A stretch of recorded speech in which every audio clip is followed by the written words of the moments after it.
श्रीहरिं परमानन्दम् उपदेष्टारमीश्वरं व्यापकं सर्वलोकानां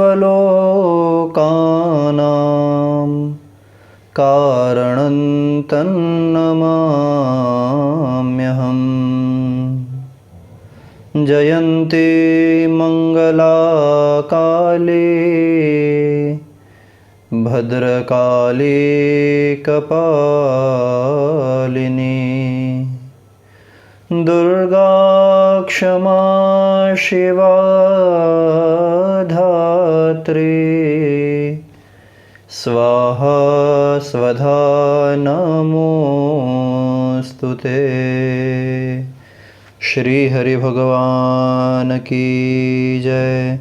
करुणामयी मात की जय। सद्गुरु भगवान की जय। भगवान श्री हरि एवं श्री हरि मंदिर में विराजित सभी देव विग्रहों के श्री चरणों में दंडवत प्रणाम। पूज्य सद्गुरुदेव के पावन चरणों में प्रणाम। आप सभी को सादर सप्रेम जय श्री कृष्ण। हरि ओम। धूम्रलोचन के वध की कथा के साथ हमने क्रोध के ऊपर कैसे नियंत्रण किया जाए इसकी कथा सुनी। कल हमने पद्मावती देवी को प्रणाम किया और आज हमें जिस ध्यान का दर्शन करना है और जिस कथा को सुनना है वो है देवी दुर्गा सप्तशती का 7वां अध्याय। आइए प्रेम पूर्वक 7वें अध्याय के ध्यान का श्लोक का गान करें।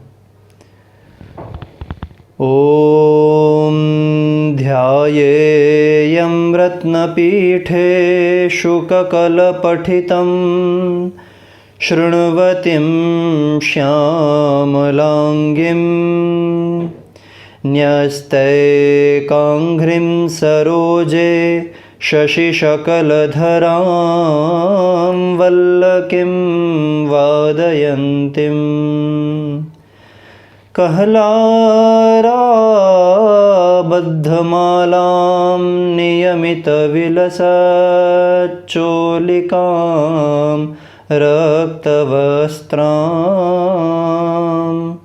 मातङ्गीं शङ्खपात्रां मधुरमधुमदां चित्रकोद्भासिभालां।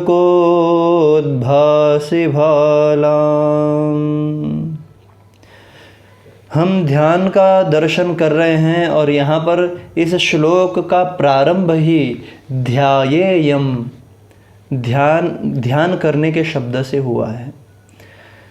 ध्यान शब्द ही ध्येय चिंतायाम धातु से निष्पन्न हुआ है, जिसका अर्थ ही होता है चिंतन करना। इन ध्यान के श्लोकों के ऊपर हम दृष्टि कर रहे हैं, इसका मतलब यही है देवी के भगवती के स्वरूप का हमें चिंतन करना है या अपने इष्ट का हमें चिंतन करते रहना है। इसीलिए ये ध्यान शब्द है। इस श्लोक का प्रारंभ भी ध्यान शब्द से हुआ है। हम ध्यान कर रहे हैं ध्यायेयम। किसका ध्यान कर रहे हैं? कौन सी ध्यान? देवी का ध्यान कर रहे हैं। तो बताया मातंगीम, मातंगी नाम की देवी का हम ध्यान कर रहे हैं। ये काली आदि 10 महाविद्याएं हैं और ये 10 महाविद्याओं की उत्पत्ति या उनका सर्वप्रथम दर्शन कहाँ हुआ तो उसकी भी एक कथा है।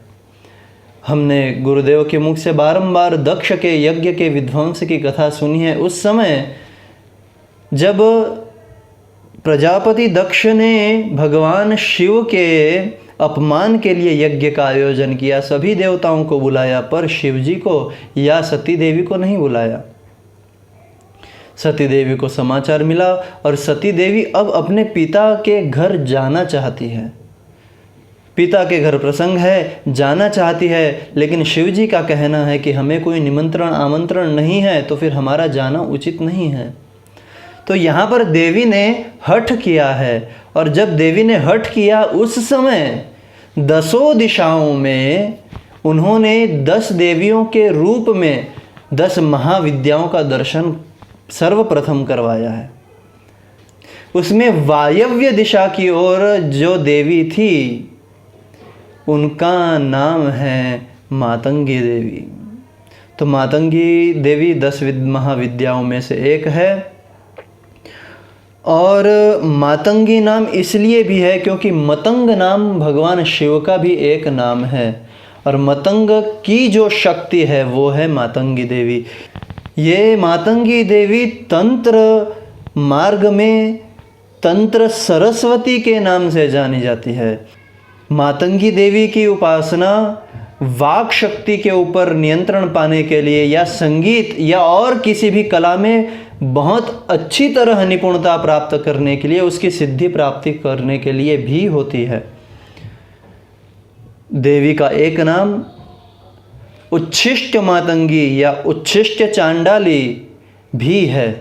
क्यों है? तो इसकी एक कथा शक्ति संगम तंत्र के अनुसार ऐसी है कि एक बार माता लक्ष्मी के साथ भगवान चक्रपाणि विष्णु शिव जी और माँ पार्वती से मिलने के लिए जाते हैं। तो साथ में कुछ उपहार उन्हें देने के लिए ले जाते हैं, कुछ खाद्य पदार्थ ले जाते हैं, और जा कर के हिमालय में भगवान सदाशिव और पार्वती जी को वो खाद्य पदार्थ उपहार के रूप में दिया। उन्होंने स्वीकार किया। अब यहाँ पर देवी पार्वती जब वो खाद्य पदार्थ खा रही थी तब उनके मुंह से कुछ झूठन वो खाद्य पदार्थ झूठन के रूप में नीचे गिर गया। तो देवी का जो वो झूठन गिरा उसमें से एक देवी प्रकट हुई जिसका नाम मातंगी है, और इसीलिए उनका एक नाम उच्छिष्ट मातंगी या उच्छिष्टा चांडाली भी है। तो ऐसी करुणामयी माँ मातंगी को हम सब प्रणाम कर रहे हैं, उनका हम चिंतन कर रहे हैं, उनका ध्यान कर रहे हैं। उनका स्वरूप कैसा है? बोले रत्न पीठे, रत्न के सिंहासन पर बैठी हुई हैं। शुक कल पठितम शृण्वतीम, शुक के ध्वनि को, शुक के स्वर को, शुक के गान को सुन रही है, मधुर स्वर को सुन रही है। यहाँ पर शुक का एक तात्पर्य ये भी है क्योंकि ये वाणी की देवी है, क्योंकि ये स्वर की, संगीत की सिद्धि प्रदात्री देवी है, इसलिए शुक का गान सुनना इसका प्रतीक है। श्यामलांगिम, श्याम वर्ण की कांति उनके श्री अंग में से प्रकट हो रही है। न्यस्तांघ्रिम सरोजे, अपना एक पैर उन्होंने कमल के ऊपर रखा हुआ है। शशि शकल धराम, मुकुट पर शशि के शकल यानी शशि के एक भाग को, कहने का तात्पर्य चंद्रमा की एक रेखा को अपने मस्तक पर धारण किया हुआ है या अर्धचंद्र को धारण किया हुआ है। वल्लकिम वादयंतीम कहलाराबद्धमालाम नियमित विलसत चोलिकाम रक्तवस्त्राम, कहलार पुष्पों की माला धारण किए हुए हैं और वीणा का वादन कर रही हैं। नियमित विलसत चोलिकाम रक्तवस्त्राम, अंग में कसी हुई चोली शोभा पा रही है, और लाल वर्ण की, लाल रंग की साड़ी पहनकर और हाथ में शंखमय पात्र लिए हुए हैं। यहाँ पर शंखमय पात्र बताया है, उसी को अन्य पुराणों में कपाल का नाम दिया गया है कि मनुष्य की खोपड़ी हाथ पर रखी है, और उसी को महाशंख का नाम दिया है, ऐसा शास्त्रों में वर्णन है। उनके वदन पर मधु का हल्का हल्का प्रभाव जान पड़ता है। मधुर मधुमदाम मातंगिम, और ललाट में चित्रकोट भासी भालाम, ललाट में बिंदी शोभा दे रही है। ऐसी माँ मातंगी करुणामयी सिद्धि प्रदात्री माँ को हम सब प्रणाम करते हैं, उनका ध्यान चिंतन करते हैं। कल तक हमने कथा सुनी 6वें अध्याय में धूम्रलोचन का वध और शुंभ की आज्ञा हुई चंड मुंडकों को देवी को बलपूर्वक घसीट कर लेकर आए। यहाँ पर 7वें अध्याय में चंड और मुंड अपनी चतुरंगिनी सेना को लेकर के चतुरंग बलोपेता और देवी को बलपूर्वक ले जाने आए हैं। यहाँ हिमालय के एक स्वर्णमय शिखर पर माँ विराजित है, उनको देखकर मंद मंद मुस्कुरा रही है।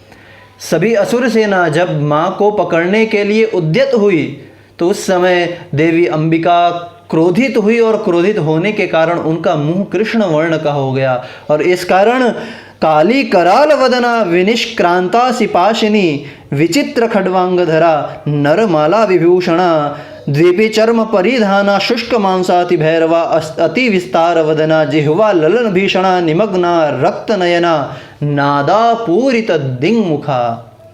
वहाँ पर माँ काली प्रकट हुई है, जिन्होंने तलवार और पाश को धारण किया हुआ है और ऐसा जोरदार अट्टहास की कि नादा पूरित दिंग मुखा, सारी दिशाओं में उनका नाद गूंजने लगा। असुर भयभीत हुए और देवी ने क्रोध में भर करके और लपलपाती हुई जिह्वा से सभी दैत्यों का क्षण भर में नाश किया और उन सब का भक्षण करने लगी। यहाँ पर चंड देवी को मारने के लिए उनकी ओर वेग से दौड़ा और देवी कालिका यहाँ पर क्रोध में भर करके और हम शब्द का उच्चारण करते हुए उत्थाय च महासिम हम देवी चंडम धावत, महाकाली चंड की ओर दौड़ी है और एक ही क्षण में तलवार से उसका सिर काट लिया। यहाँ पर मुंड आया, मुंड ने भी देवी के ऊपर प्रहार करना चाहा, लेकिन देवी ने उसका भी सिर धड़ से अलग किया। दोनों के चंड और मुंड के दोनों के सिर को पकड़ करके और माँ के अंबिका के पास काली देवी आई है और कहने लगी कि मैंने इन दोनों को मया तवा त्रोपहृतौ चंड मुंडो महापशु, ये चंड मुंड रूपी जो महापशु है मैं आपको समर्पित करती हूँ, भेंट करती हूँ। तब वहाँ पर अंबिका देवी प्रसन्न होती है और प्रसन्न होकर के वरदान देती है कि यस्मात् चंडम च मुंडम च गृहीत्वा त्वम उपागता चामुंडेति ततो लोके ख्याता देवी भविष्यसि। तुमने चंड और मुंड का वध किया है, इसलिए इस लोक में तुम्हें चामुंडा के नाम से ख्याति प्राप्त होगी। तो इस तरह हमने माँ चामुंडा के चरित्र, चंड मुंड के वध की कथा का श्रवण किया और माँ चामुंडा से हम सभी प्रार्थना करें कि हे चामुंडे देवी, ये चंड मुंड रूपी जो दर्प और गर्व है आपकी कृपा हो और हमारे अंदर से ये दो असुरों का भी नाश हो। ऐसी करुणामयी माँ के चरणों में प्रार्थना के साथ आप सभी को सादर जय श्री कृष्ण। हरि ओम।